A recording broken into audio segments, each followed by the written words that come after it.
like the only way to soft ways. We like the only way to hard way. I like the only way my heart way.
Not like that.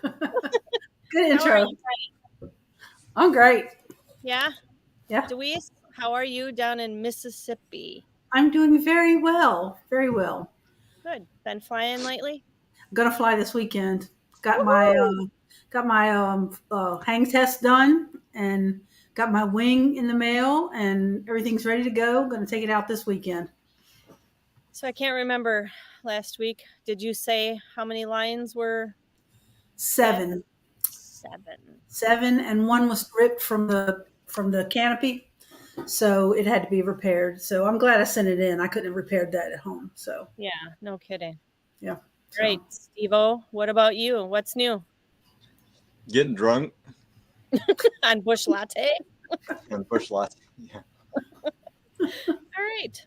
Been flying lately? No, I haven't even hardly unpacked from Oshkosh, but I'd say the next flyable day after this, I need to get up in there because it's been about a week and I'm jonesing. You had some really nice videos from Oshkosh, though. Yep, got to get that garbage content. All right. So tonight we've got a guest, and he's an instructor, and he's a paramotor pilot. So we're gonna like this because most of our viewers are paramotor people. So let's welcome Jordan in. Hey guys. How's it going? Hey Jordan. Hey Hannah. Hi.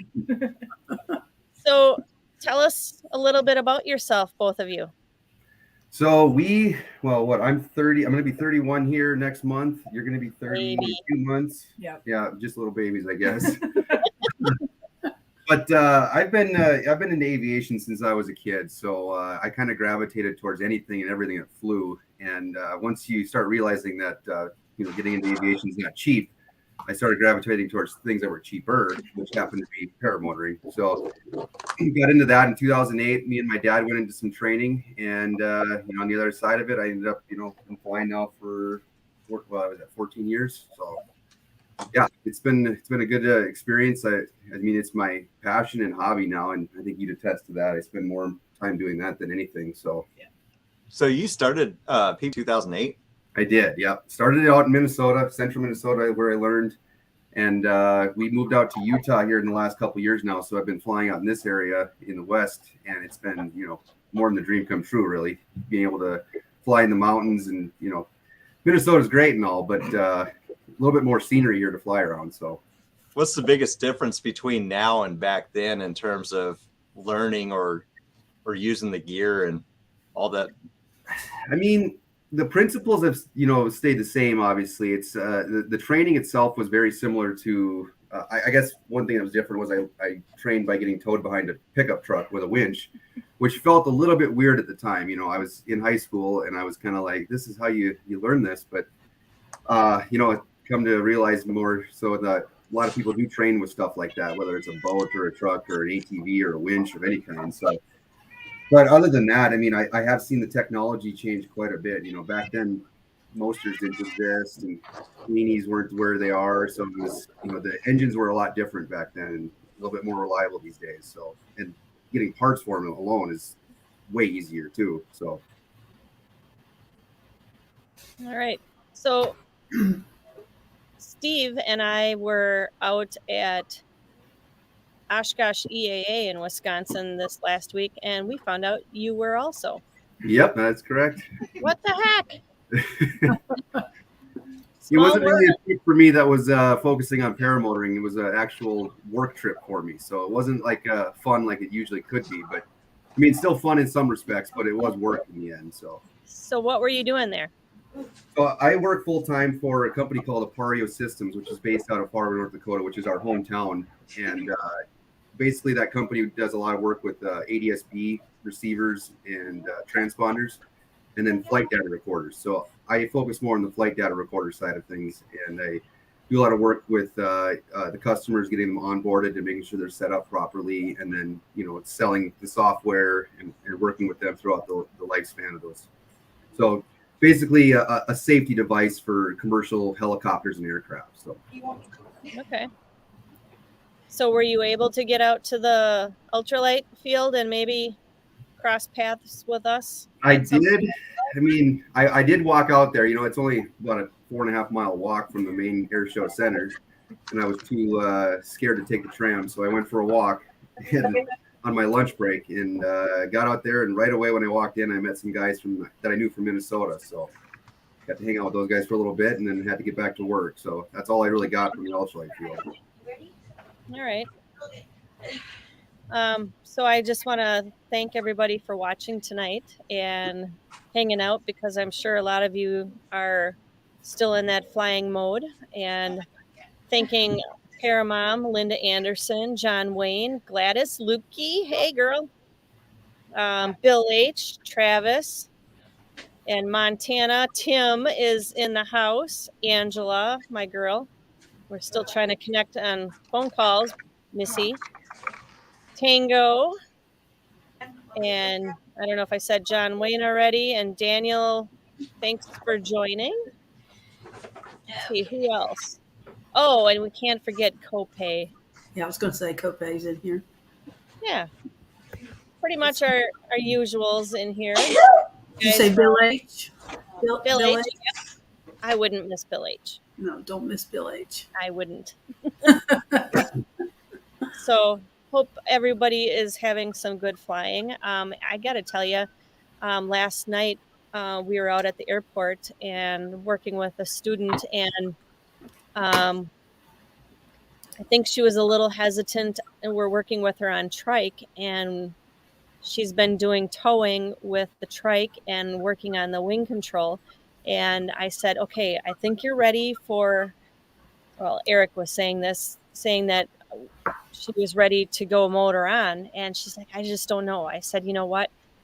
I'm willing to show you, because I haven't been in a trike since before June 7th, since I think Wendy and Justin were here. And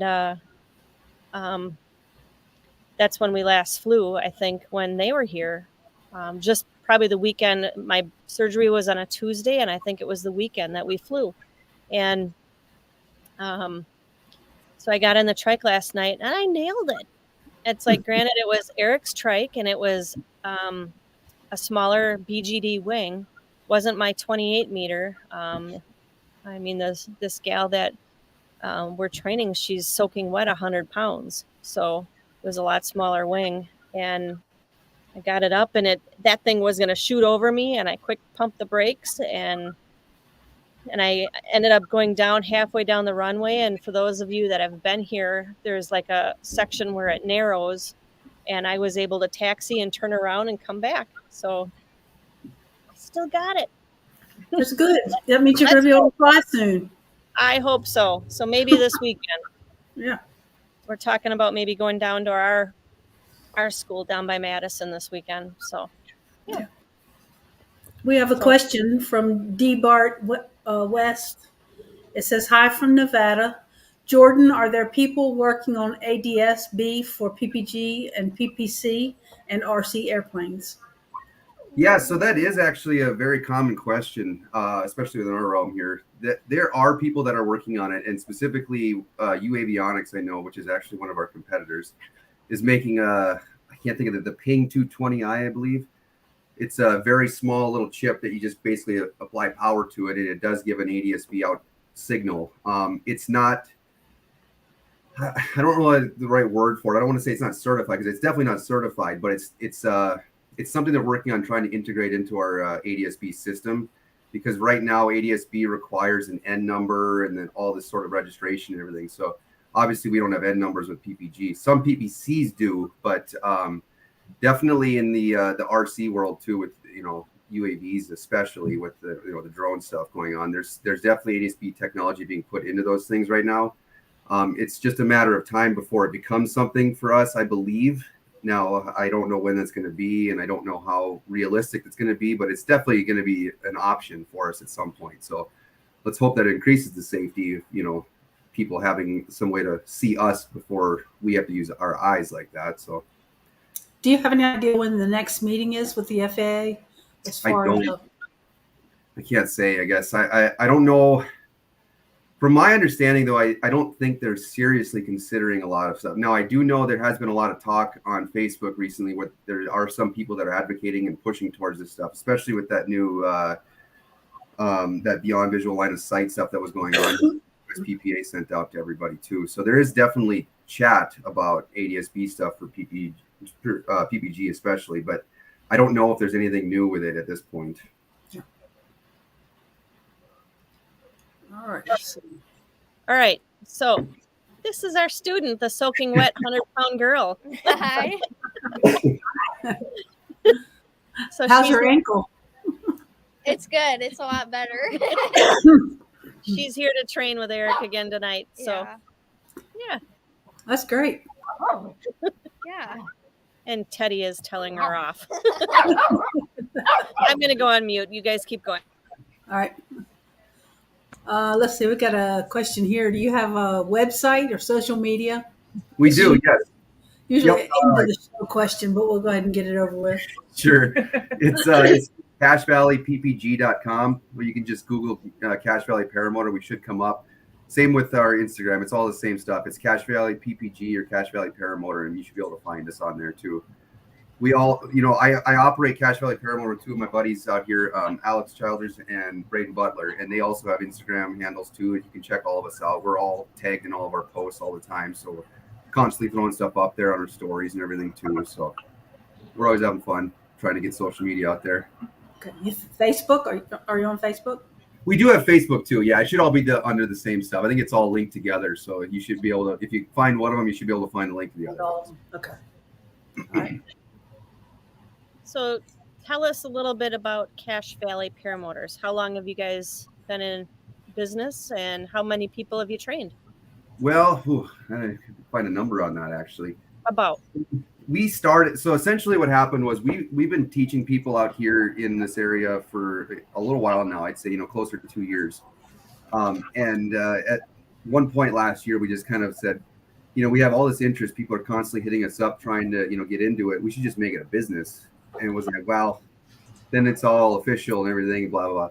One night we just filed the paperwork, made it an LLC, and then it was off the races. We started doing everything we could to get it all up and running, made a website, started making forms and waivers and training syllabuses and all this stuff. So we secured dealerships, and then we've been just having a blast getting it all set up. And I think now I would say we've had closer to probably, the 20 range of students in the last year. So it's been good so far. We have a wait list. We're just trying to figure out what works with our schedules and kind of go from there, because all of us are full-time employees at other companies and this is our side job. So trying to find time to do it, and the weather. We don't have like established classes. We just find a good night, send out an information to everybody saying, hey, we're going to be here.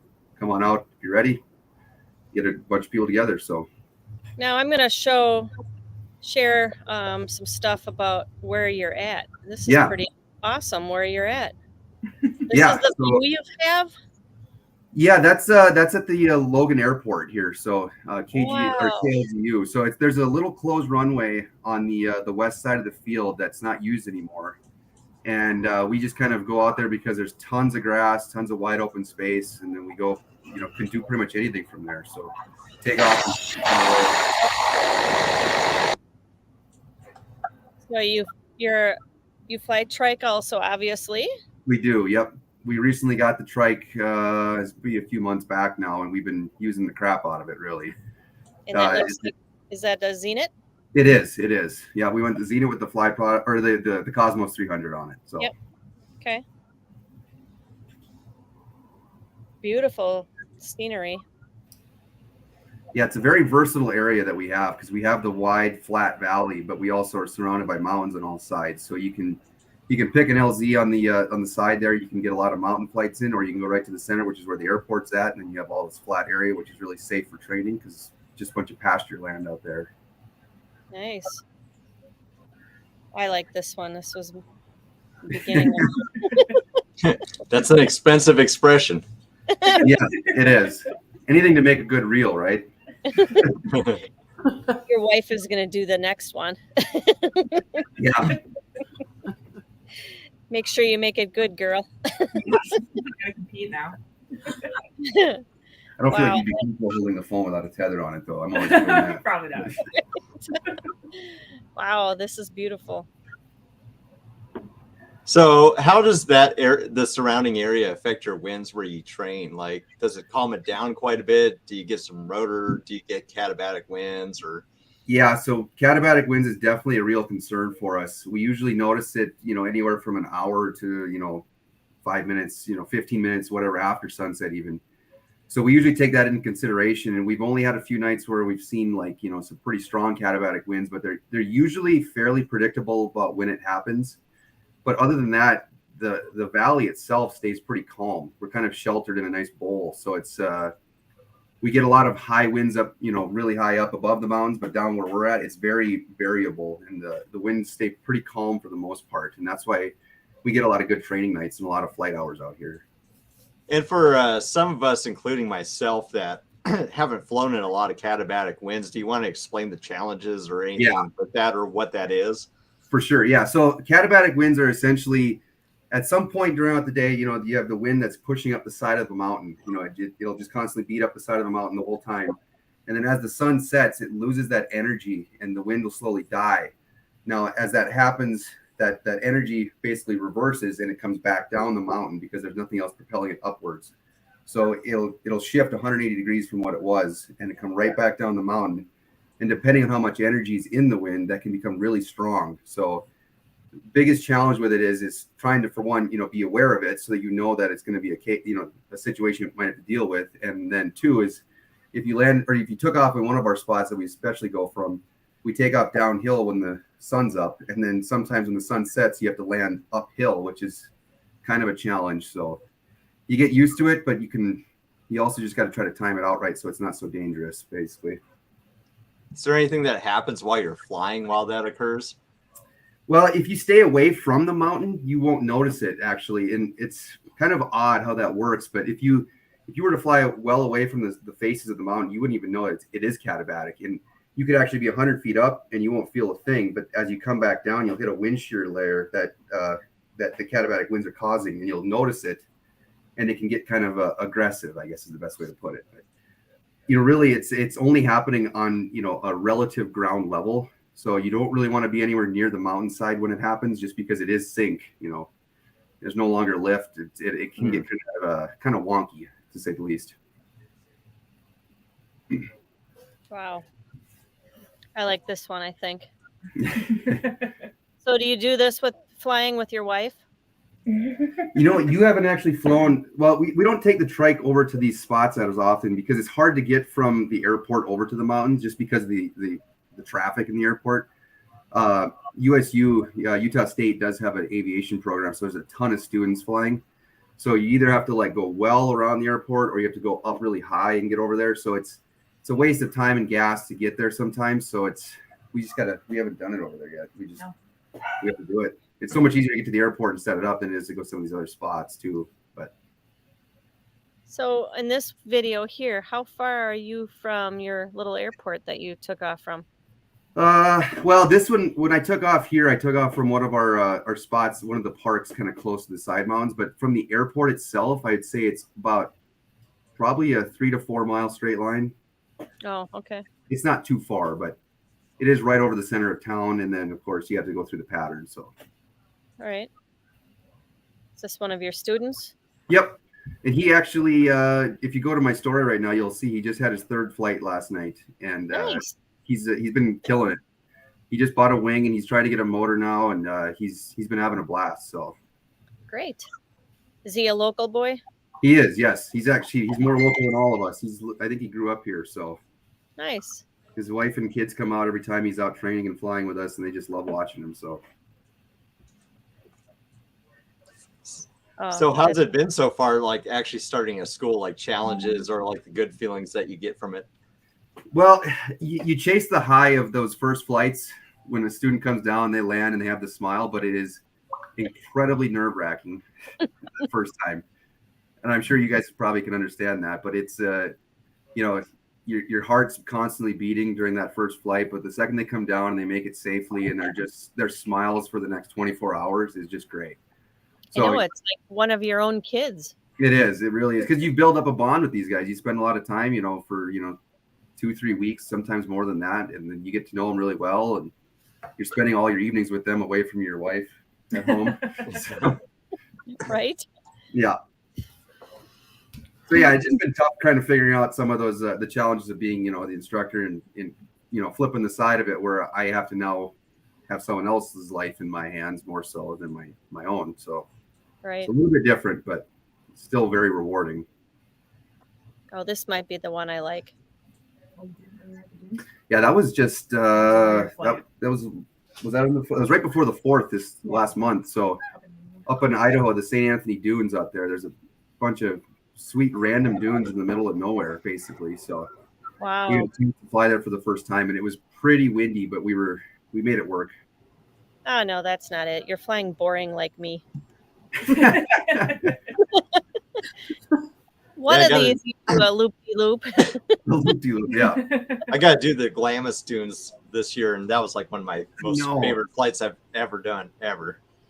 I see. We always drive down to Salton, but like I said, we all have full-time jobs, so none of us ever, make the trip to Flying Circus. Makes perfect sense to go from Glamis to Flying Circus, but we always just want to get back home after Salton. So one of these years, we just got to take a day at Salton and go over there. Yeah. So close, too. I know it's less than an hour to get there. Right. Wow, really? Mhm. Pretty Yeah, much. it's real close. Side. Huh. Well, where is my favorite video of you? I know. I thought I used it in the intro. That scenery is just gorgeous. I know. This is still Idaho. This is actually pretty close to the St. Anthony Dunes. It's right behind the Tetons in the Driggs Valley area. Wow. That's beautiful. Luis, let's go. Yeah, let's go. We can meet there. Yeah. Here it is. I think this is it. Whee! I'm not doing that. In the I'd video be before throwing that, up. you actually see me, like, I was trying to work out the maneuver in my head to make sure I did it the right direction and everything. So that How would be me. I would have myself in a pretzel. How Oh, many great. years did it take you to become like a more aggressive pilot to kind of really crank and bank like that? I would say it took me 13 years.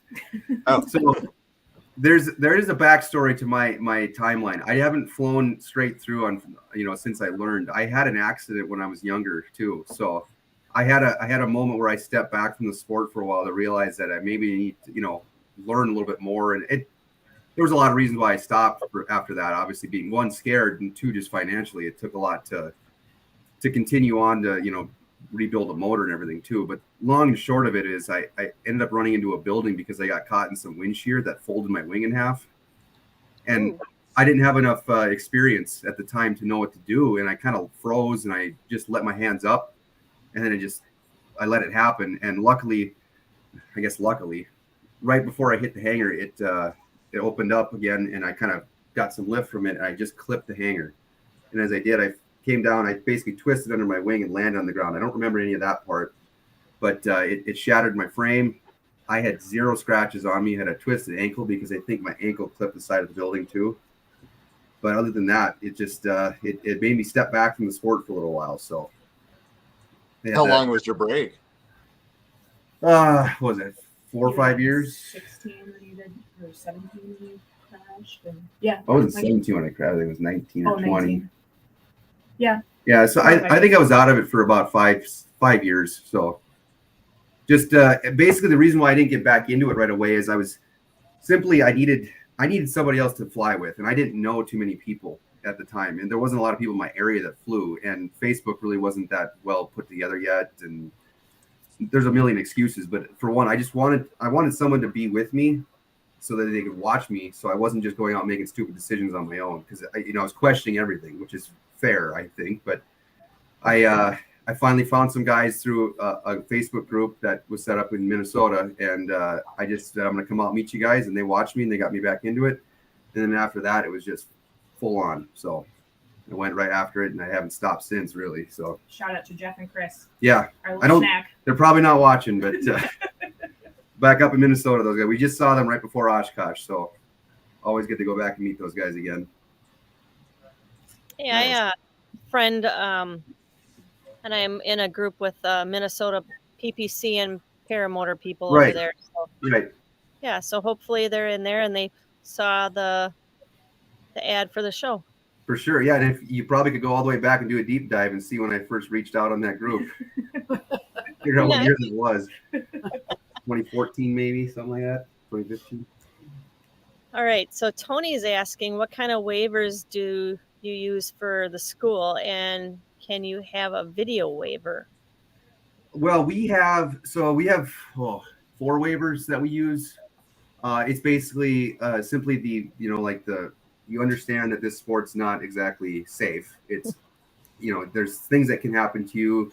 You're signing that stuff. You're also signing a waiver that says that if you're borrowing our gear, there's some damage responsibility. And then you're also saying that you have some sort of physical fitness understanding that when you get into this, there is, your heart rate's going to go up quite a bit. So we want to make sure you get enough physical condition to handle that, because for one, kiting on the ground is not fun, especially when there's no wind. You got to do a lot of running. And two, it's, adrenaline. So I think that's the one. We also have another one for the locations we use too, to make sure that they understand that they're on someone else's property, essentially. So. All right. The other thing, Travis wants to know if Honeyman has bees. I don't have bees.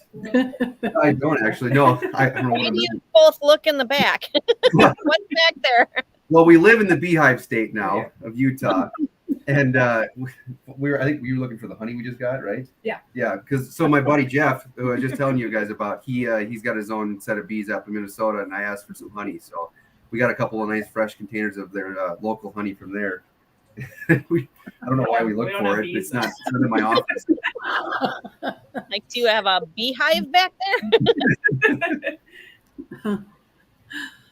Tony wants to know if you're a US PPA instructor. Yep, we are. We got all of our instructor ratings and everything, and our tandem stuff. So we follow the US PPA syllabus, and we get people all the way up to their PPG 3 rating, and we definitely followed all that stuff too. We do like everything US PPA does. We're also really good friends with Noah. He's hooked us up many times and helped us out a bunch over the past 2 years. So shout out to Noah.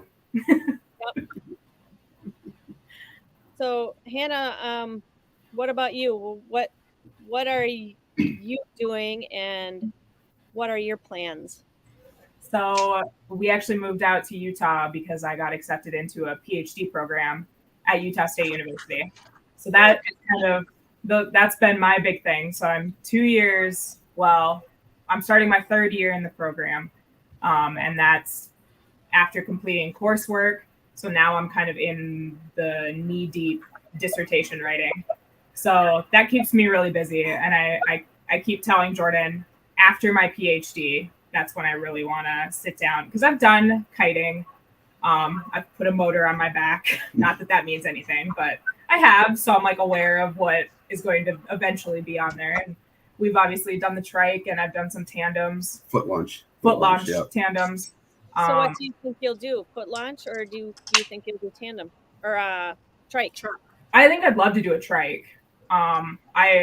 It's not that you don't have the leg capacity for it. I think you just don't trust yourself. I think if I failed multiple, I'm one of those people in high school, everything, I was really athletic and I was really good at the things that I chose to do.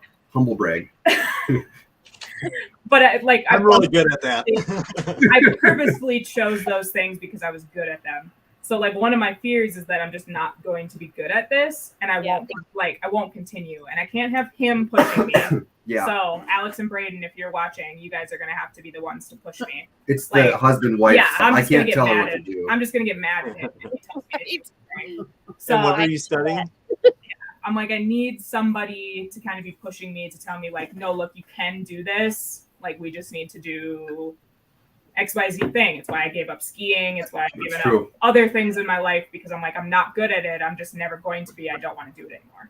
So it's like it's a confidence thing. I need to build more confidence, I think, for sure. In the sport, I think I'm confident in other things, but I mean, that's anything with students with this sport. Yeah. Confidence is huge, because if you don't have confidence, you're gonna hurt yourself, because you're scared. Being scared with this is not a fun experience. So, and that's the thing too. Like, I've never actually had like an injury before, and not that I'm like, let's get injured so I know what it feels like. But, like, that's something that I would never want to do to myself. So. Is this the Alex you were talking about? Alex. Yeah. Thanks, Alex. Good job, Alex. Just out of curiosity, Hannah, what are you studying? So it's at Utah State University, and I'm studying technical communication. That's what my PhD will be in. So my career trajectory has changed a little bit. I would still love to be in a university somewhere, doing teaching or whatever, but we're pretty hesitant to leave Utah, as you can make from the views we have. So, yeah, big time. Where, there's one university in Logan. Hopefully they'll hire me. USU. If you're watching USU. If you're watching, I want to be hired by you. I'll send them the copy of the show. Right. Or you could just fly into your interview when you learn how to do this. Yeah. Boom. Right into Maverick Stadium. There's the big Aggie A. I'll just do my interview up on the right next to the quad. Up on Old Main. You're like, if you're not impressed, I don't want to work here. What's it gonna be? Exactly. How much you gonna pay me? You Do I got tenure? I want that tenure right now. So Gladys has got a question. She's down at Florida at Aviator, and she says, what's the best place you guys have flown? Oh boy, what a tough question, actually. Well, when I first moved here, it was for sure here. And then now I've flown Oregon coast. We've flown out in Nevada, California. Probably the Tetons right now. I was going to say, I think the backside of the Tetons was probably one of my favorites, just because I've always had a really deep connection with the Tetons because I went there a lot as a kid. Being North Dakota, it's all flat. So going out there was like just massive, and I wanted to fly there forever. And I finally did that now this last month, which is, the backside is still exciting, but there's still more to do. But I think, I don't know, that Oregon flight was a blast on the coast, which I hadn't done much beach flying yet. So I'm going to go ahead and say it's probably just simply out here, because every time I go flying and there's, a nice night where there's really good weather, you go a little bit deeper, a little bit farther back, a little bit higher up, something, you push just a little bit farther to see something new, and then you realize where you're at. It's just, to me, that's just exciting still, which is great because, I get the chance to fly here, multiple times a week, but there's still a chance to have that great flight. So. So Tony wants to know what fly-ins have you all gone to, if any? So we've gone to Salton the last 2 years. We don't plan on stopping going there, so we're going to be there this year again. We may switch it up and try to go to Flying Circus. If we can make them both happen, we probably will. It's tough to do that with our full-time jobs, but we do that one. And then I don't know we go to some smaller Minnesota ones too here and there, just because that's where we're from. So it's a little easier for us to visit family and hit a few of those up. The Pelican Rapids flying in Minnesota is where we were at a few weeks ago. And that's an absolute blast. It's one of my favorite ones just because of all the friends I get to see. It's a smaller flying. It's not really a huge thing, but it's probably one of the largest ones in Minnesota for that matter. They So had what, 75? No, 50 pilots? no, it wasn't that. I think there was only like 29 to 30-ish pilots, somewhere in that area, but there was, well over 75 people there. But I have never been to Bad Apples. I've never been to Moonshiners. I haven't been out east. I haven't been out east for many fly-ins yet, which I would love to do, but we do a lot of driving, but driving that much farther out east sounds daunting at this point. So I think next year I might focus on the smaller fly-ins actually, just because I'm from Minnesota, or I went to college in Minnesota and I'm from North Dakota. Yeah. Sure. Northern Lights. Those people. We went to Northern Lights, at Jade's. It was wonderful. It was how many pilots? Like 30? Yeah. Yeah, it was great. We had a great time. It was really nice. For sure, yeah. I did see a lot of the photos of that one. Yeah, it was nice. More than we expected, that's for sure. Yeah, it was nice. So, we drove from Mississippi. Oh, wow. Like 16 hours, and we had a great time. We had Mississippi. We had Susan Ray from South Carolina. Yeah. And we had, the week before, we had Wendy and Justin from Pennsylvania. Yeah, we had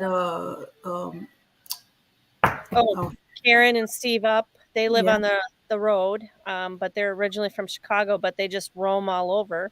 Yeah. So, and Whitney and James. Right. Yeah. Oh, that's the next question. Yeah. How do you know them? So tell us about that picture.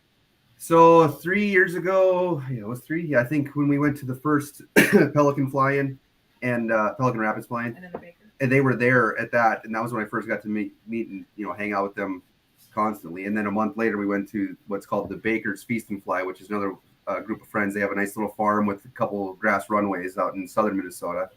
Hung out with them, and then right after that, she literally moved to Utah, drove by herself, and a month later, I drove down there in September. So that's when I first met those guys, and we've kept in touch ever since. And then now actually recently, James, I got him hired on with Apario too, so now I get to work with James on a daily basis. I was going to ask you that because I knew he did that. I was like, yep, you work the same company with James? Yeah, so we were at Sun and Fun, and just doing normal air show stuff like we always do. And I knew they were there, and I actually went and hung out with the guys at Aviator the weekend before, and hung out with Whitney and James there too. So I was hanging out with them, and then, of course, on my lunch breaks, I walk out to the ultralight area and hung out with them. And James was like, "Hey, I need a job, and I need a remote job." I was like, "I can probably help you out with that." So I said, "Go fill out that application online, and tomorrow let's walk up to the booth, and you can meet my boss." Sure as heck, he met him. Everything went great, and a couple weeks later, he was hired. So, man, small world. Yeah, absolutely. So, yeah, I talk with James on a relatively daily basis now, and it's been great. So, we got James is like one of my favorite PPG people. Like, Steve's jealous. Meet somebody, and you're just like, I love this. He's the best mustache in the entire group. So he has the best mustache. I have been in love with James since the moment I met him. Now, Whitney, I had to come armed. When I met her in Salton Sea for the first time, I knew who she was. I was like, right. I got an online personality. I was like, she probably thinks I'm a jerk. So I came armed with Valentine's chocolate. You post that, actually. Well, so that was like, here you go. Yeah. James is amazing. I love bumping into him. Oh, yeah. We have a good time. Whitney's amazing. Yes. Very true. I concur. Whitney is amazing. Whitney is amazing. Whitney was probably Whitney's one of the reasons. She's one of the only female paramotor pilots I had met early on, and I was like, "That's true." It was a little bit of like a competition. I was like, I want to do what she's doing. Like, I want to get to that level, and then I want to go a step higher, and then we can compete with each other. So it was a little bit, but yeah. Yeah. I can't do that. Every female PPG pilot I meet, even if they train the same time I have, they all smoke me within about 3 months. I'm like, you have how many? 300 more flights than me already? Like, I just gave up. I'm like, nope. I'm just gonna have to do my thing. Right. I Yeah. just wanna say, Nick, it's about time you show up. Yeah. So Whitney and I reached out to Whitney because Eric, I think my husband, found either James or Whitney on excuse me, on Facebook Sure. in the UP, and we snowboard up there and found out that they kind of paramotor. So we said, hey, if we ever come up there during the summer or winter, because we fly during the winter, would you be willing to show us, some of your LZs, and we'll go fly with you, we'll just for the weekend or whatever. Right. Well, that was right when Whitney was packing up to head south. And I'm like, okay. No. Well, what So a great that- opportunity for her, though, too. Oh, so yeah, it's hard to blame her. definitely. Yeah. So then she just kind of went quiet for a while, but they came here and camped out at our house for the week right before our fly-in, and we got to know them, and they're amazing. For sure. So yeah, she's awesome. The whole community, that's been like my big thing, is I just want to be part of this community. Yeah. Y'all are just really cool, and I'm always on the ground, and I want to be up in the air with everybody. That's okay. But the ground is fun too. The ground Yep. is fun too. That's true. So that's great that you brought that up. I know there's a lot in Utah. How is the general community with schools working together or general relationships, the locals? Like, how's the general vibe? So yeah, within the Salt Lake area here, because we're only about an hour and a half north of Salt Lake City downtown area, and there's a few other schools in the area. We're very familiar with all of them. I wouldn't say any of us compete with each other by any means. We all try to help each other out quite a bit. We don't really encroach on each other's territory. At least, I mean, I think they're cool with us, and I'm cool with They them. might think So different. I definitely, I guess I don't ask them that, but we always chat. I'm always kind of hitting them up on social media here and there. So, I mean, it's a very busy area. So it's been nice because I think the demand for it out here has been massive, for that matter. Like I said, we have a wait list still too, and I know they do as well. So we try to help each other out. They send people our way, we send people their way if we can, and kind of go from there. So, but yeah, it's a great community. I mean, all the way through the state too, all the way down to southern Utah too, with the guys down like Brad Roper down in southern Utah, Paramotor. We all kind of work with each other. So Nice. the area in good shape. So Yeah, that's what I always tell people. Find schools that recommend other schools. right. Like, because then those schools are going to become your friend and help you out and stuff. Like, Right. I trained with Nebraska Paramotor, but whenever I go to a fly-in, I'm most excited to see Midwest Parajet or somebody Right. else. And I'm going to learn from all these guys, and they're going to support me, or just have a ton of fun. I Exactly. absolutely love it. I mean, it really matters too. Like you need to vibe with your instructor too. It's not fun. I mean, I spent, because I also have my private pilot's license for fixed wing stuff, and I went through like 6 different instructors just because there was turnover, and there was a few of them I hated, and it makes it's very difficult to learn when you're constantly like kind of not heading butts, whatever you want to call it, but yeah, heading butts, butting heads. You know what I mean? But yeah, it's not fun when you don't vibe with your instructor. It's supposed to be a fun experience at the end of it. So Yeah, there's different teaching styles and different learning styles. And exactly. And I think that's what's cool about you three is that him, Alex, and Braden all have like a little bit of a different teaching style. Right. So like if somebody doesn't vibe with you, they can maybe I'll vibe with Alex or Braden or. It's kind of an unspoken thing too. Nobody talks about it. We don't say you're going to work with this person here specifically, but if they kind of gravitate towards the one of us, and that's kind of who they work with, the majority. But Let me ask the question. So, Hannah, you might know the difference between them now. So, what's good in your husband versus the other two guys, or what's different in the other two guys? I'm not trying to pick out your husband as being a superstar. they're but- not watching either, so say it. Yeah, Alex and Braden aren't watching. You can hear me talking. Wait, Yeah. Alex was watching. Yeah. No, that's a great question. So I think that they all have different things that they bring to the sport. So Braden's kind of the big acro person, right? But what I love about Braden is that people might look at him and say, wow, you're doing these crazy things, but he is so calculated in how he does it because he's a mechanical engineer. Right. So like he really kind of puts the math or whatever, that's way over my head, into each one of these things that he's doing. That's good. So I would say like if somebody ever wanted to get into acro, Braden's great.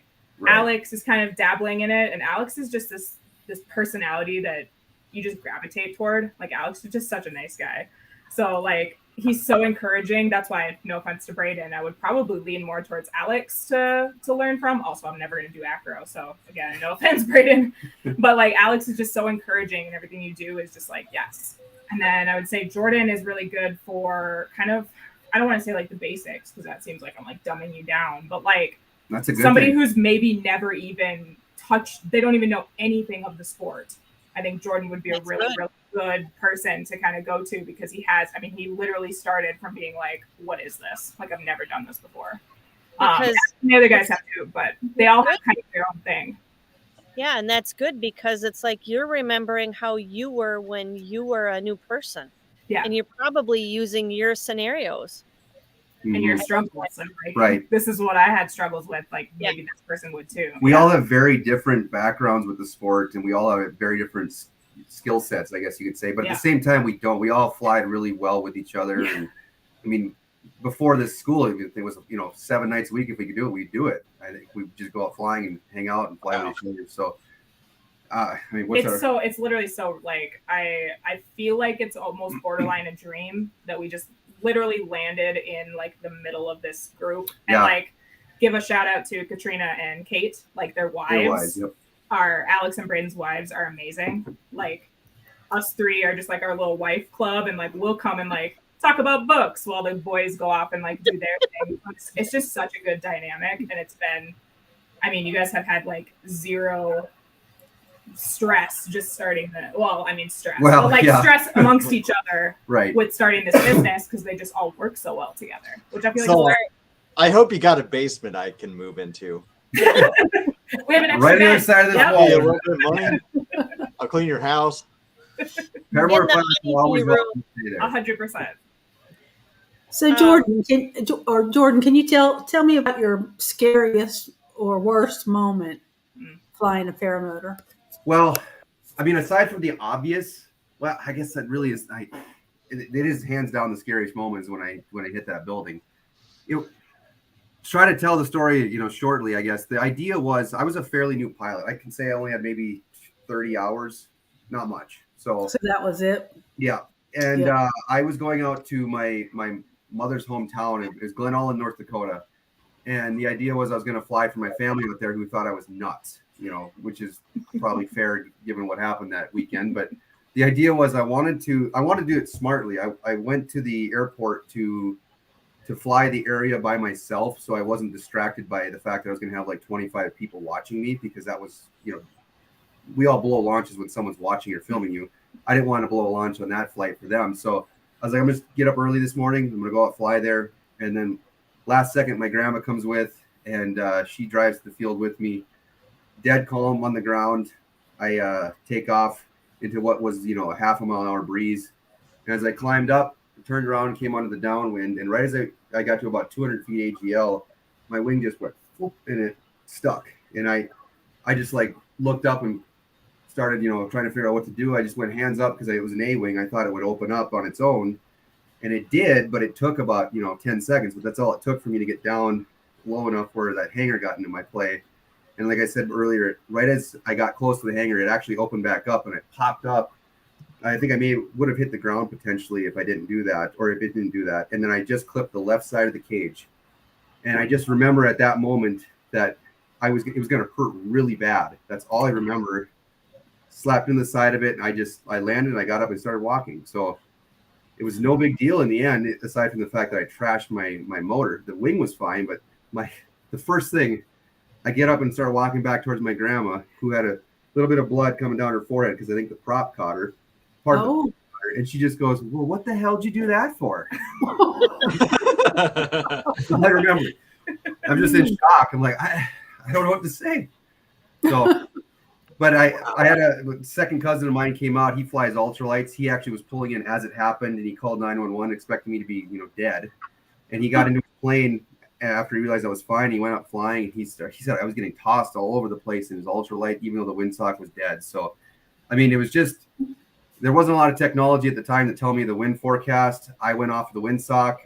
There was inexperience is all I can say. So I learned from it quite a bit, and then I think once I got back into the sport, a lot of my friends said every time we went flying near a building, I would always go around things.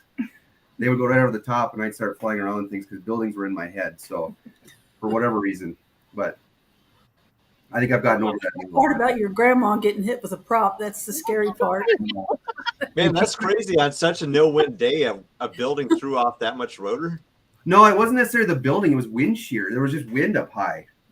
So I don't know what, I can't really explain it, but he said it was fine. The windsock was dead when my cousin went flying too, but as he got in the air, he said he could go through a layer and it just completely messed him up in a fixed wing thing. So wow. I can't really explain it other than that, but it folded my wing in half. And I mean, I don't think I did anything. I was flying pretty well straight and level, but I was climbing out. So it was just a fluke thing that I can't explain really.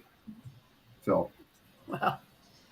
So as someone that's now instructing and like fully back into it and stuff, just as like an open mic, do you have any like, I don't know, something that's personal to you that you want to share, whether it's a vision where you want to see it to go or things that you wish you could tell other people, or maybe gripes you might just have about the community overall? I can't say I have any gripes over the community. I mean, I guess I wish the Paramotor Facebook group was probably a little less hostile, but other than that, that's pretty, you live with that. But I mean, other than that, I would just say the thing to this sport is to respect it. It's very easy to get wrapped up in some of the more exciting things about it. But at the same time, I think just a simple flight on an A or a B wing, just kind of relaxing, enjoying the views is also necessary than just, hucking and chucking the wing all over the place too. So I try to do my maneuvers sparingly. I do it, once or twice a flight, and then I'm out enjoying things a bit. So that's the biggest thing I can say is just respect it, because things can bite back quickly. And, I had a friend here just recently got into an accident out here.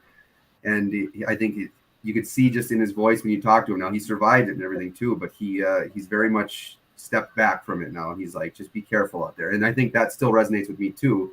I haven't done anything crazy since he did that.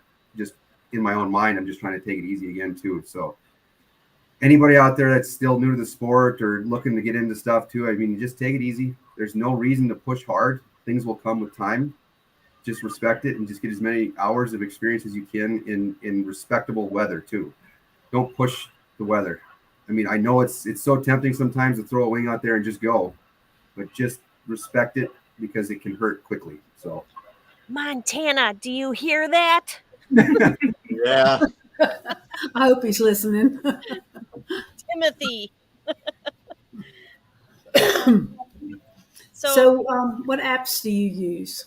I'm sorry. Well, in respect to flying, I use Gaggle. I like that one because it's relatively new. I used to use PPG because I had an Android phone for a while, and that one was great. Look you up on Gaggle, right? What's that? We can look you up on that app. You could, yes. You could follow my flights and see all the stuff I'm doing if you really wanted to. But yeah, I like it because for that reason right there is that it is public to, so we created a little bit of a group so we can all see each other fly. So it's kind of fun to watch, each other fly live, especially if I decide not to go out, I can go see how good of a flight they really had. So That's pretty cool. Do you use Windy and Ryan Carlton? Yeah, I use Windy for sure. The red Windy. I know there's a few other ones out there. I like it because of all the different models you can see.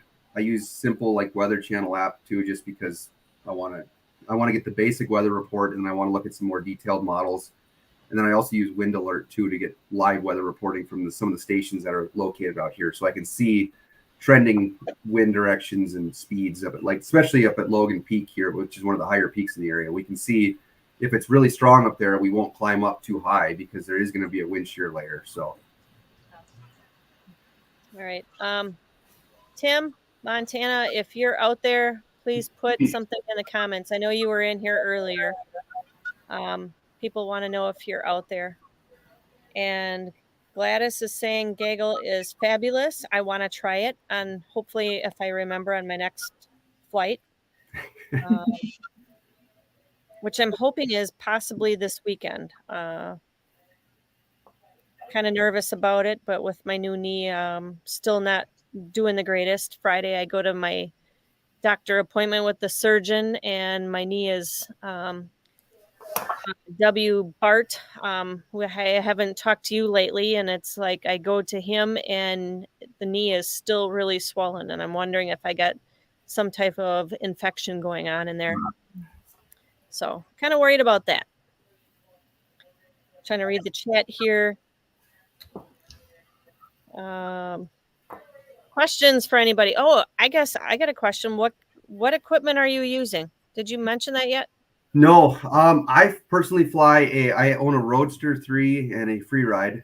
And then, excuse me, I also have my engine's a Parajet Zenith with a Moster 185 Plus on it. So I've been loving it. I got it last year. No, both of those things, the free ride and the Parajet, I got last year. So I've been just enjoying the crap out of it. I went custom colors on it. If you see my stuff, what's that? What colors did you get? I just got one too, and I flew it twice. I went for the green and black. So, and I just got a one wheel that matches it too. So I'm kind of it matches my kayak, my frame. It's all I have a green obsession apparently. Yeah, I guess I didn't even. I don't. Oh yeah, that would be why your thumbnail was green. I just didn't know what shade of green. Neonish works pretty well for me. So. Okay. But yeah, we saw all that stuff too. So. Cool. Steve Clark is in here. Yes, you're late for the show again, Steve. So based in Utah, for people that aren't from the area, everybody talks about Moab. Is that overrated compared to other parts in Utah that you might want to visit and fly, or what's your feelings about that region as a whole? Overrated is not the right word, but still worth it. Maybe overused, I guess, is the right word. I don't know. It's hard to say because, for one, I've only been there once, which is crazy to me. I feel like I should be there more, but there's a lot of good flying out there, but it's also a very treacherous area too. There's not a lot of LZs, and if you do land out somewhere with a motor out, you're kind of in a crappy situation. So, we've flown in a few different spots out there and enjoyed all of it. We've done the Corona Arch, a bunch of different stuff, which that's my bucket list. Yeah, it's one of those things you should probably do now because I feel like more and more especially with Moab area, the city themselves doesn't like paramotors, so I would assume at some point Corona Arch is probably going to be shut down too, to however they can do it. But how far away are you from it? I'm 5 hours. So where Logan's at is actually really close to southern Idaho. Like from where we're sitting right now, I think we're only 6 miles from Idaho. So we basically get that whole area too. Plus right here, but we have to go through Salt Lake, which takes a lot longer. We have to go through a couple mountain passes just to get on the way down there. But otherwise, it would be a lot closer if you lived in the Salt Lake area. Now, do you know why I was kind of confused on if you're in Idaho or right? I did say that. Dude. It's very fair. We're very close to Napoleon Dynamite, where Napoleon Dynamite was filmed. Yeah, I think that movie. That was my favorite flight. It was last year. Eat your food. Yeah, exactly. I flew over the house that they filmed that at last year on my birthday. So that was a great flight, actually. Wow. Trying to look in the chat to see what's going on. Linda is still excited about doing another tandem with Eric. Hopefully, I don't know when I'm going to get my instructor rating and tandem rating, but Linda, I want to take you up sometime too, and I want to take Angela up. So, but I got to get there first. I got to start flying again. It's worth it. I think just the experience of getting the license is well worth it. It's such a nice thing to have in your back pocket. I'm at a PPG 3 right now, so I just got to do the extra steps yet. So Yep. Let's see. Trying to see what else everybody's talking about in the chat. You guys got any questions for these awesome two people that are taking the time out tonight? Just one. When you guys gonna come visit? Oh, Yeah, coming If we in. come out there, can we visit y'all? ASAP. We have a really nice extra bedroom. We have a really, really nice couch. Plenty of room for air mattresses. You got to come. I'll move in permanently. Yeah. Yes. That's He good said too. he's adopted. I know people say it like, "Hey, come visit me." I'm dead serious. If you want to come out here, there's a place to stay. We'll take care of 100%. you. We'll show you all the LZs. We'll get you in Yes. the air. So we got gear Awesome. up here too. If you want to save the hassle of trying to bring your own gear. So Yeah. Do you have room for a camper? well, we live in a townhome, so we don't technically have room for a camper here, but we do. But we do there's- have friends who have houses. Well, yeah, I guess we're gonna show out. We're just sorry, Braden and Alex. You guys are. There's plenty of good spots out here, and there's some Yeah. of you are for free too out in these canyons out here. So there's plenty of spots to Oh yeah, throw a staying in the camper up canyon for free, really. would totally be worth it. Oh, yeah, that sounds good. Okay, well, I'll meet you out there, Jade. Okay, Okay. we're out. Steve, let's race. We'll I'm pick gonna you up on be the way. Galveston this winter, but I'm gonna hit up Utah like as soon as possible. Like seriously. I think we got to go through Nebraska to get to Utah, don't we? Uh-oh. Yeah. Steve, I'll be we ready for you. Steve, All right. we wanted to go to, what about Wisconsin, Deweese? What? No, You you just want skipped Nebraska. Wisconsin? Oh, yeah, I got to go through Wisconsin to get to Nebraska. You said you were picking pumpkins this fall. Oh, did I? Yes. Okay. Did I? She seems to forget. So we were looking forward to going, like, before I scheduled my knee surgery in June, we were looking to come out that way in June, and we were going to continue on to Washington State to my husband's parents' place out there, which we just came back from. And who was it that was on the show and said, you don't want to come out here in June? It's going to be hot and thermic. Yeah. There, Angela says Vegas in the fall. That sounds good too. Yep. I'll bet that dry lake bed would be awesome fall. So right now, Tony and Angela and Tony's brother are on hold. So right when we went out there for spring break, it was getting towards that really hot season. And Tony had said, now we're done for the summer because it's going to get too hot and thermic. So now Tony is going to be going into his flying mode. So I'm excited to hear about that. Yeah. Chris Gwynn is in here. Hey, thanks, dude, for showing up. He said, good seeing some of you all at Moonshiners. So I'm sorry that we missed Moonshiners this year. Did look like a good time. And Chris I saw said, it flying. I saw some video with him in it. oh, yeah? Yeah. Chris said that I had asked him on Sunday night, and I think he mentioned it on Monday morning. He said the wind wasn't too switchy on takeoffs like last year, but landings, people were landing on their butts. Yeah. So still kind of switchy, I guess.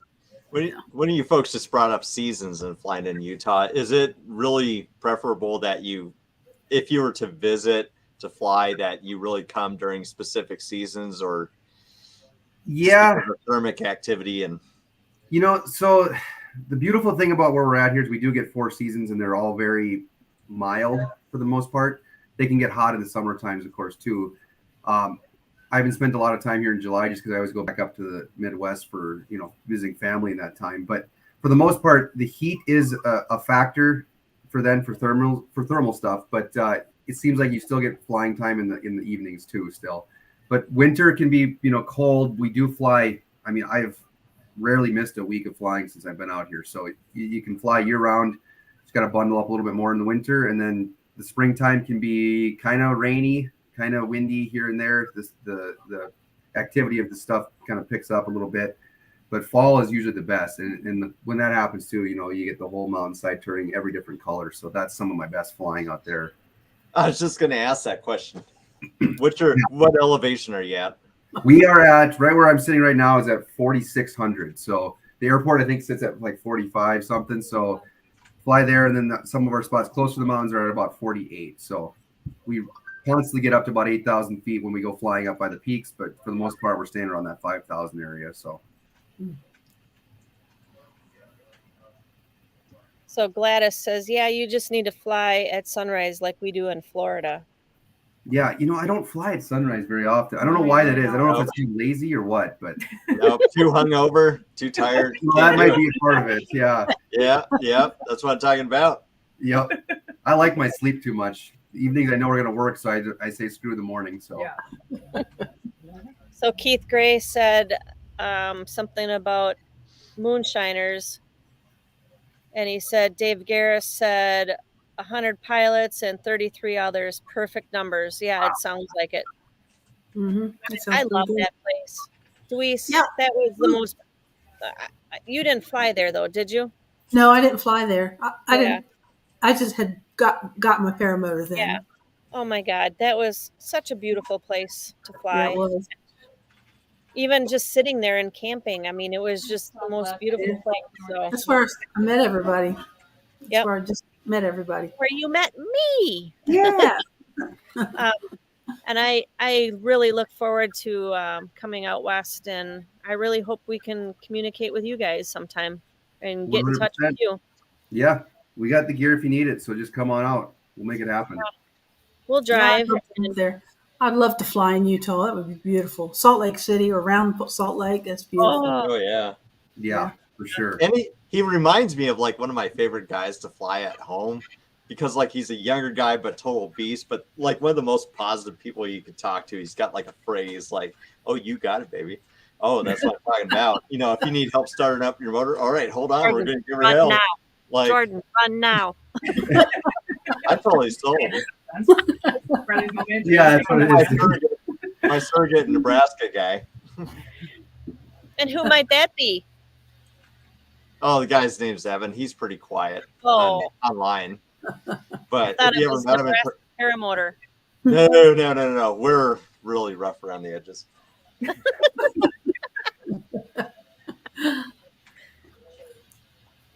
And Gladys is saying it's 75 degrees-ish out in Florida.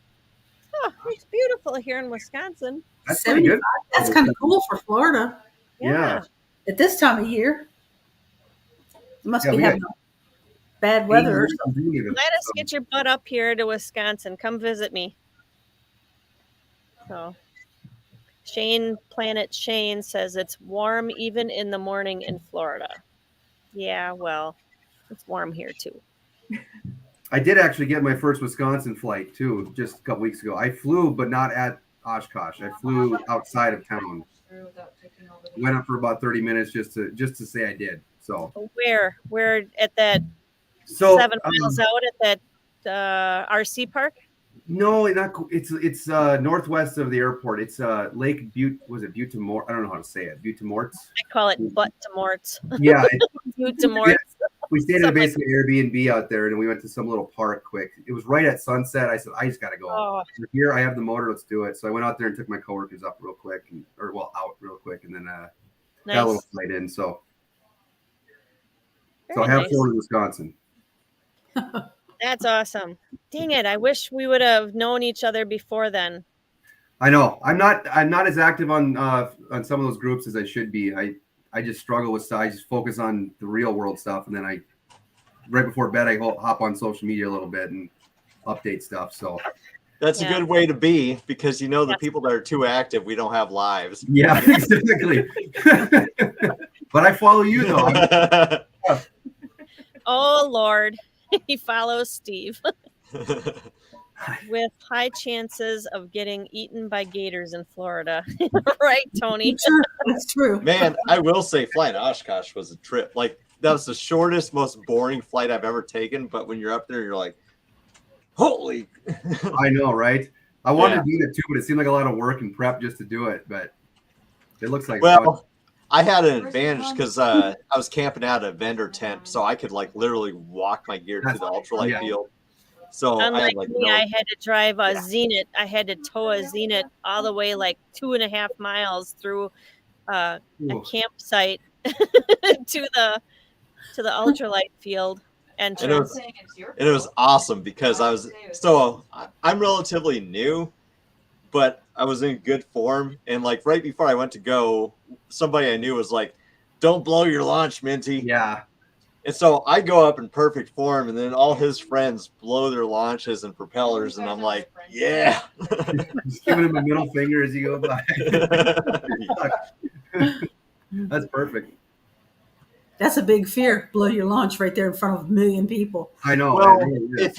if you go to large fly-ins though with PPG people, they know what they're looking at, so it's intimidating to start off that way. That's true. So when I finally made it to Oshkosh after being at a ton of fly-ins, I was like, I don't even care if I don't stick my landing in front of these people because they just probably think whatever I'm doing is cool regardless. So that actually didn't bother me. I was more concerned of like, oh, there's trees and the wind's coming here. I'm going to get this rotor. I got to make sure I can bank and not fly over these campers. You know, that was just what was on my mind. I didn't care about, you know, who was looking at me.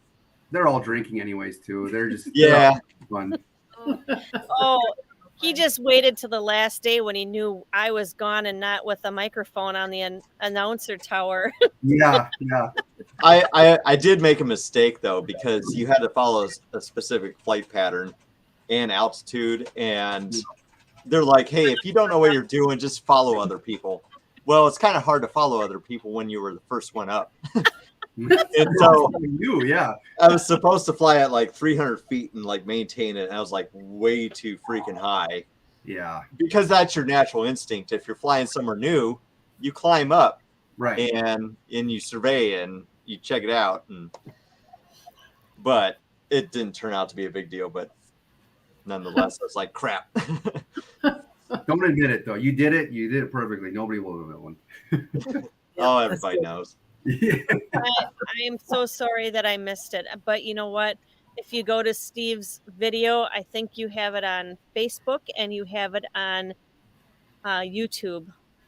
I was in tears, Steve. It's like hearing you. It's like I even had Eric listen to it, and it was like, it was so awesome. Just, it was so down to earth, you know, like, damn, I did it. It's like I landed it, and it's like I did it in front of all these people, you know, and at the biggest flying in the world.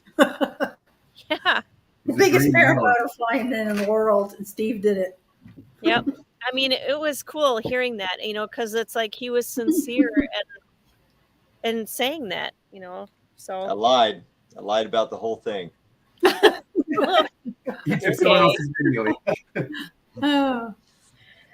So we're getting a bunch of people acting up on here. They're chanting. Eric is out in. I can't go out there. I will like lose internet. We can. So, you guys got any future plans, like any traveling or anything that you're gonna be going to? I think we're going to Twin Falls here in a couple weeks. Is that Minnesota? No, that's Idaho. Twin Falls, Idaho. Okay. That's the Prime Bridges out there for all the base jumpers. So I may try that. We'll see. I'm not sure if I'm going to base jump. We're going to try it. We'll see. Have you ever skydived or anything? What's that? Have you ever skydived? No, I've never skydived, but I have done thanks to Braden, I borrowed he's got a base cutaway on one of his paraglider harnesses. So I have taken off with my paraglider from one of the mountains out here, and then I pulled the rip cord. I recommend that video. He screams really funny. Yes. Yeah. Yeah. I subscribed to your YouTube page today, so I'm gonna check out your videos.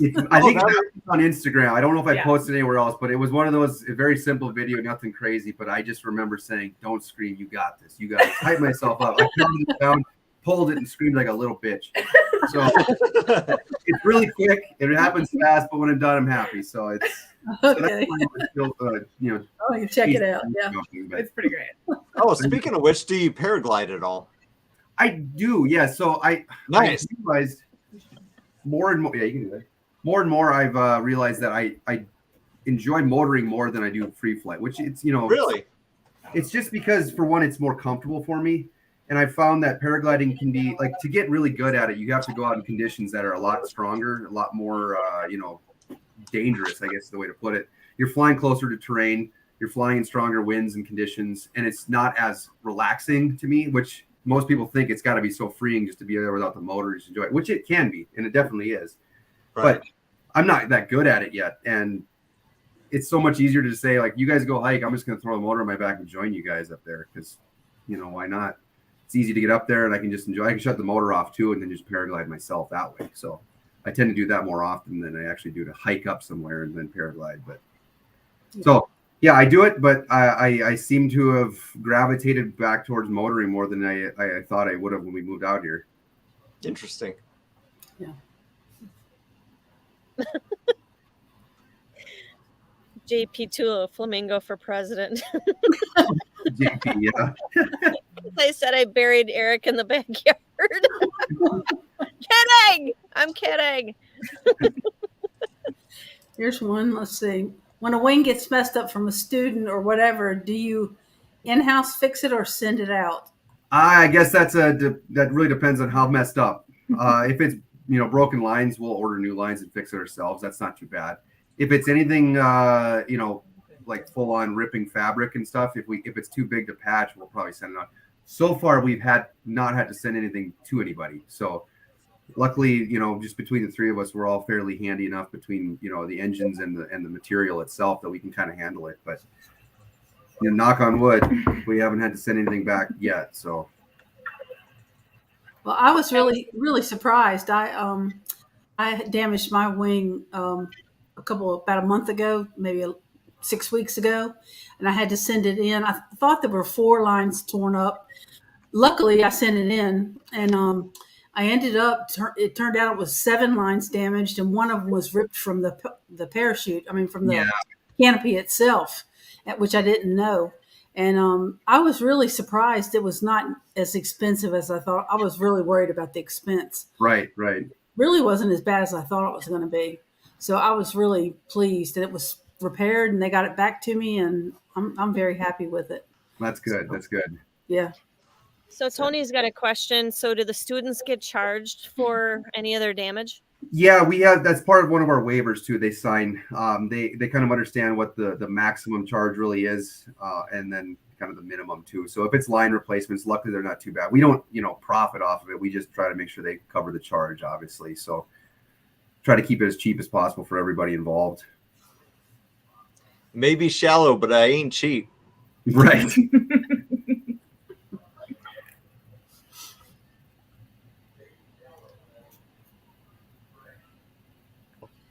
Sorry, I'm just arguing with my son and girlfriend here. His girlfriend. Oh, shut up. They're yelling at me because I'm wearing my son's size 12 shark. Oh, wow. Shark shoes. So, Hannah, Shark. what's your timeline for getting into it? Have you been cutting it all? Or are you waiting to finish your program first? I think I can feel like I can answer this too, because there's always a million reasons not to go, but being busy is one thing. So it's just one of those things we just got to get you convinced to devote some time to it. Get a little bit here and there. But well, it's just so hard. And not to say that when I get a full-time job, I won't also be tired, but I come home every day just so exhausted, and the last thing I want to do is put a giant thing on my back and go. And I'm sure once I do it, it'll be a great, this will be my relaxing or my fun or whatever. But right now it's just more than anything, I just want to go home and lay in bed and watch TV. So I think once I get past that, if I ever get past that, let's be honest, that's been my life for more Red Bull. I've been in school since 2010. So college. So it's a lot of school. I'll pay cash money out of my wallet. How about that? Yeah, there you go. When I can make money out of it. Do you have a time frame for writing your dissertation? No, wait. Do we have a time frame for your party? Yeah, that's the next step for sure. So right now I'm a little bit ahead of the game. Maybe my professors would think differently. To me, I'm a little bit ahead of the game. Humble brag. Yeah. Well, I'm trying to be trying to really front load my fall so that I have less to do in the spring. But I have all of these kind of hoops to jump through before I can really write my dissertation. So I got to get all that done. And then next year will probably be more of the dissertation work. So timeline is a little bit hazy right now, but I'm hoping to start in right now. Yeah. Right now. I try to do, that's what's so hard is that so much of research is you have to have permissions to do it. So like anything I did right now, if I didn't have the right permissions, would just be useless. So it's like I got to get through all that. It's a whole thing. Yeah. As much fun as I'm having, I don't necessarily recommend it. It reminds me, do you folks know who Fly It Wyatt is? Yeah. Yep. Yeah. So I asked him once. So he's a 12-year-old kid that, so he has to do his school. Then he does film, like Disney film, like big production film. So he works a job, does school. And I'm like, how do you balance your life? Aren't you tired? Aren't you stressed? He's like, dude, I freaking fly, man. That's what I do to relax. I know. Well, and if you would ask me when I was 20, 21, I probably would have done it because I was working like 3 jobs and then would still go out every night. But going on 30 for some reason, that slows you down. What are you talking about? I feel like I'm going on 35. 35. I told Eric, I said, I wish we would have met when like I was in my 20s, because it's like I think we're going through our midlife crisis, or he is at least, and dragging me through it. They do have a list of drugs that can fix this problem. Please tell me what they are. Oh. Chris Quinn says, blink if you need help, Erica. He's gone. Yeah. Figment of your imagination. Was that really him? Nope. It was his ghost. Oh. Bill H. Oh, John Wayne says, hey, Bill H., I accidentally put on a 130 prop on my Atom tonight and caught lines on failed launch. It's okay. I'm okay. John Wayne, way to go. So, all right. Well, if nobody's got any other questions, these 2 wonderful people are willing to hang out in an after show if you guys want to stick around and join in. I will put the link in the comments. You can get a couple of you in. When are we going to do a spinny wheel? We should probably do that eventually. Well, what are we supposed to give away? Me? Okay. Yeah. I don't care if you're a guy or a woman. I'll take you out to dinner. Kind of like last week, you wanted that what the heck, that link that was the dating app that was busting in the show. Oh, Lord. Yeah. Did you still need that? Because I found it, Steve, if you need that link. Yeah, I need all of them. I fail at life. I need all the help I can get. All right. Everybody, have you heard Steve needs a little help? So let's find him a good woman. I don't know. I've been seeing pictures of him going out to dinner with all kind of women.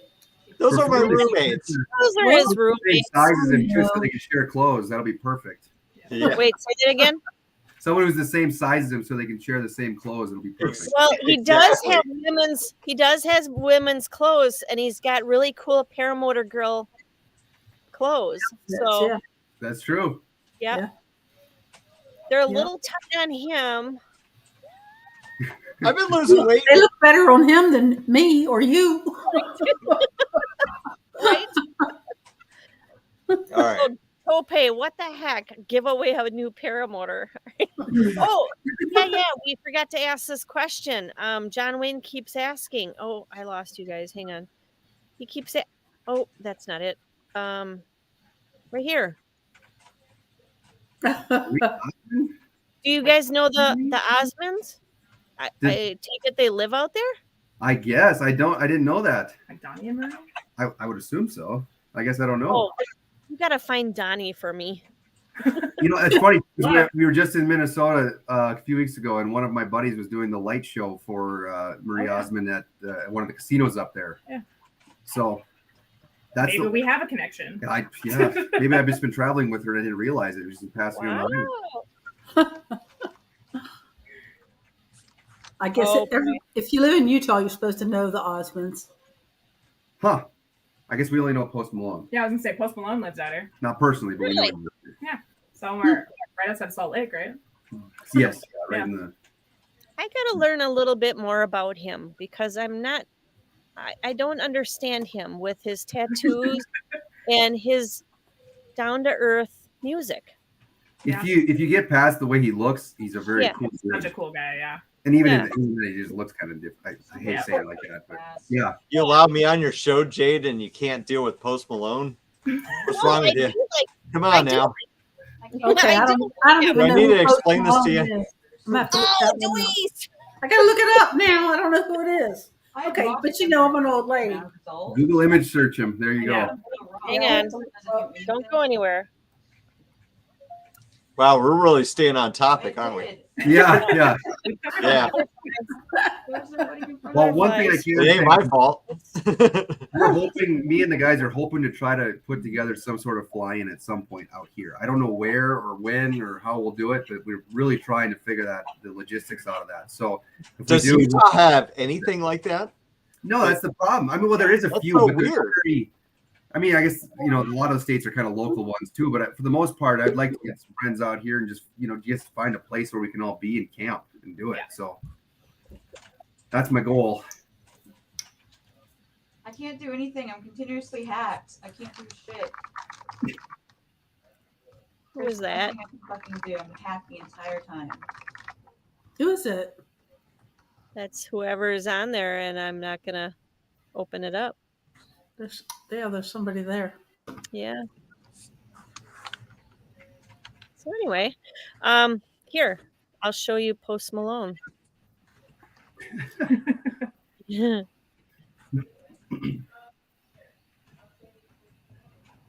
See, I know who he is. Oh yeah. Before he got more tattoos. That's an old picture. Yeah, it is actually. Well, yeah. I can't do shit with that sombra. Okay, My turn it fingers off. will stink. This is really important paramotor content. Exactly. Supposed to be, but it's been months. All right. So, any other questions quick before we leave? Because, oh, wait, Eric's back in. Eric's in the house, guys. So he says, can Hello, we send Eric. over, please? No, Eric, you were too busy doing other things. So, no. But everybody was chanting for Eric. And Travis DuPont thinks he has a wrench. You guys missed So, the point. I was covering it so you guys could get there, but you guys went there already. And I'm freaking sold. I need to make it out to Utah. Absolutely. For sure. Absolutely, man. take Travis, come on. I'm going to send you more cheese curds. He's saying They're drifting away. cheese curds it is, dude. Sorry, Travis. I got the what is that stuff called? I forgot what it is.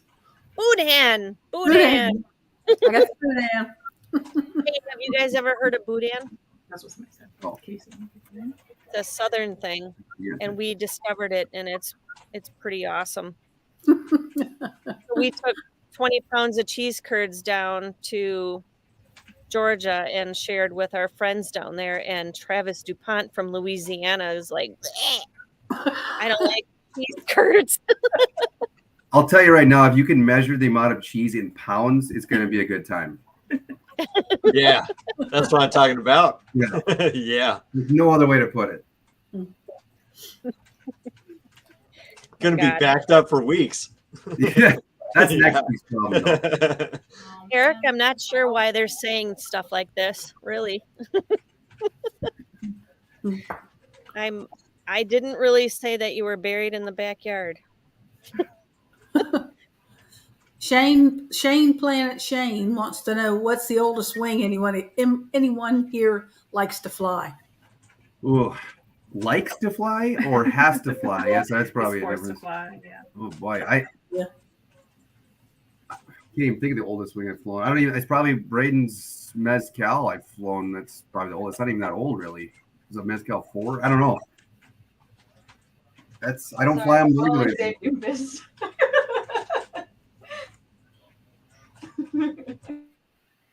Who is that? I don't know. They need to go. Yeah, it's weird. I don't know. That's weird. They're Nick invading says, us. Nick says he didn't get any cheese curds.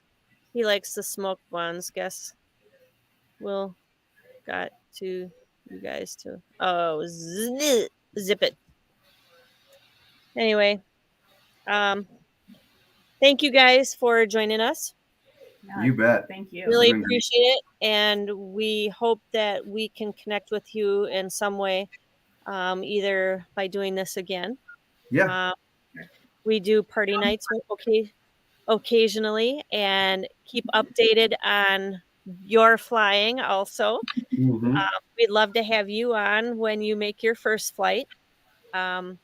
If you do any live videos or anything, that would be awesome to kind of see. Occasionally I'll do, like, if I'm flying and it's comfortable enough, I'll do a live on Facebook and Cool. just show everybody, where we're flying.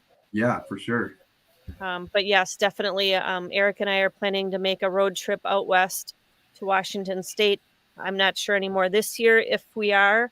If not, it'll be sometime probably next spring, and it would be awesome to stop in and say hi to you guys and bring our flying gear along.